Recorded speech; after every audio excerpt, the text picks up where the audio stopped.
Brilliance Audio presents Dallas, 63, the first deep state revolt against the White House, by Peter Dale Scott. Performed by George Spelvin.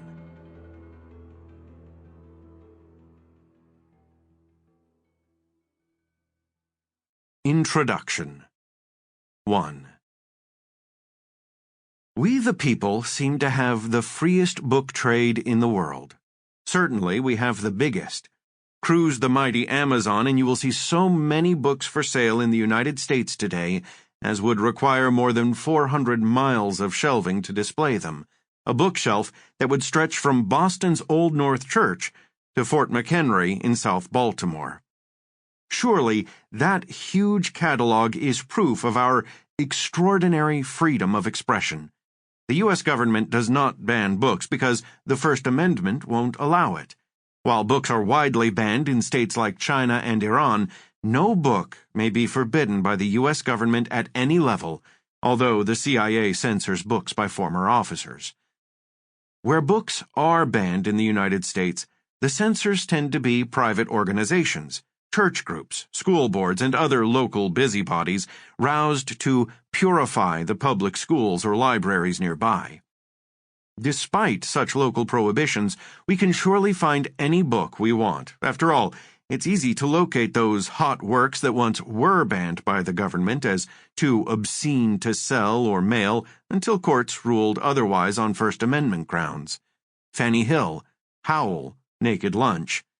We also have no trouble finding books banned here and there as anti-family, satanic, racist, and/or filthy, from Huckleberry Finn to Heather Has Two Mommies to the Harry Potter series, just to name a few. 2. And yet, the fact that those bold books are all in print and widely read does not mean that we have the freest book trade in the world.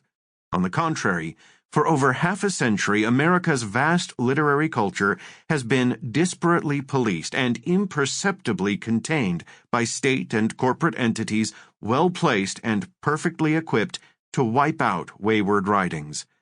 Their ad hoc expressions through the years have been far more effectual than those quixotic bans imposed on classics like The Catcher in the Rye and Fahrenheit 451. For every one of those bestsellers scandalously purged from some provincial school curriculum, there are many others, we can't know how many, that have been so thoroughly erased that few of us, if any, can remember them or have ever heard of them. How have all those books, to quote George Orwell, dropped into the memory hole in the United States? As America does not ban books, other means, less evident and so less controversial, have been deployed to vaporize them. Some almost never made it into print, as publishers were privately warned off them from on high, either on grounds of national security or with blunt threats of endless corporate litigation. Other books were signed enthusiastically, then dumped, as their own publishers mysteriously failed to market them or even properly distribute them. But it has mainly been the press that stamps out inconvenient books, either by ignoring them or, most often, laughing them off as conspiracy theory despite their soundness, or because of it. Once out of print, those books are gone. Even if some few of us have not forgotten them and one might find used copies here and there, these books have disappeared. Missing from the shelves and never mentioned in the press and seldom mentioned even in our schools, each book thus neutralized might just as well have been destroyed en masse, or never written in the first place, for all their contribution to the public good. 3. The purpose of this series is to bring such vanished books to life. First life for those that never saw the light of day, or barely did, and second life for those that got some notice or even made a splash, then slipped too quickly out of print and out of mind.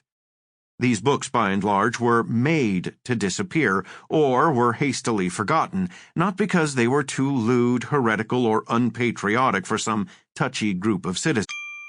Sample complete. Ready to continue?